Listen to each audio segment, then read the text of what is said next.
You're this perp back with another video, and I just got done watching the first episode of season 8 of Wentworth.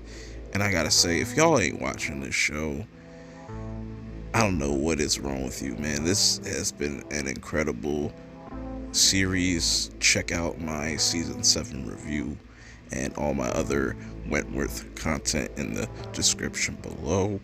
I will be definitely reviewing this episode by episode. Now, follow me on Twitter at perpminded420 as well, just to get updates for streams, videos, and just anything, you know. I got a pretty lit timeline, so you know what I'm saying, I post some interesting things on my Twitter. But anyways, it's not about Twitter. This is about the first episode, and these will just be my first initial thoughts of the overall episode. I don't want to spoil anything for people that haven't seen this episode yet. But I will talk about some things. So we get introduced to a couple new characters in here. The two main new characters is Rebel, and the other one is Luke Kelly. Luke Kelly used to be a formal top dog back in the day before this series even started.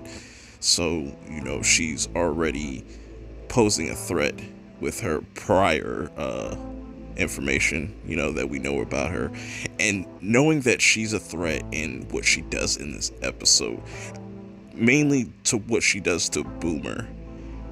Picture what Thanos did to the Hulk. That's exactly what she did with Boomer in this episode. It was really impressive, and definitely Luke Kelly is definitely going to be a threat. Now, her boyfriend or girlfriend, whatever, she's soft. She's definitely going to be Lou's weakest link. Definitely her weakness. We're just gonna have to see. Mari, on the other hand, you know, our older characters, you know, runs into Rebel, and I think she is going to kind of use her as the new Allie.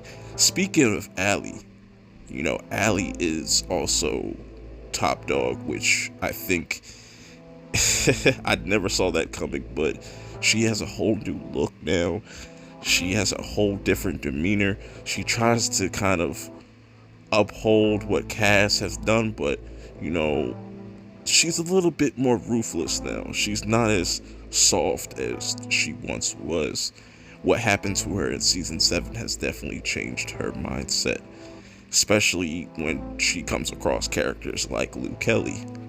But let's talk about more of the more familiar characters, I should say, like Rita and Mari.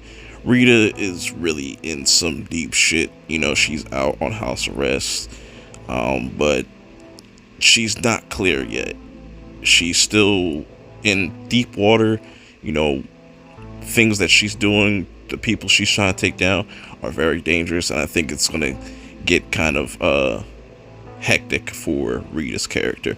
Mari, on the other hand, she's still trying to swindle her way and finesse around the prison. You know, like I said, she's trying to find somebody to, you know, manipulate. It's not really clear yet what her motives are, I should say, but she's definitely up to no good.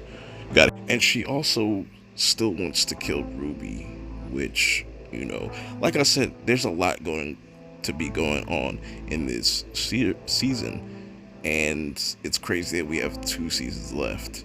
This season and season 9 are the final ones, so things are going to start happening very, very quickly. I think this is just like the calm before the storm. As episodes go on, I think things will get more and more violent, you know, especially with the new characters involved. I don't think Luke Kelly's friend Rebel is going to really survive this season. I think she might have to be that sacrifice for Kelly to kind of just completely lose it and just go off. I don't know, there's just a lot of things at play at this moment with all these different characters. Will Allie survive as top dog? Who knows? Will Luke Kelly push her out of that position by force?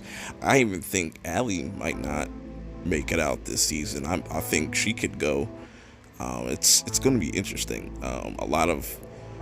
There's a lot of targets on a lot of people's heads, and the most interesting thing about this season is what Ferguson's going to do. Her return, she's going around with this new identity, going to these different spots. She's spying on Vera. We have no idea what her motives are, but they're very, very dangerous, man. There's a lot of dangerous characters still in play. It's not a happy ending yet. They try to play it off kind of like it is here, but I think it's just gonna go straight downhill for a lot of these characters. Nobody's safe, pretty much nobody. But I really enjoyed this episode. I'm looking forward to next week's episode and just everything that this series is gonna bring. If you've seen this episode, let me know your thoughts and feels in the comments below. Give me some of your predictions of this season. Make sure to leave out spoilers or just mark it as a spoiler just in case for other people. Also, let me know your thoughts on this whole entire series as a whole. Who's your favorite character up to this point? Till next week, I will see y'all later. Peace.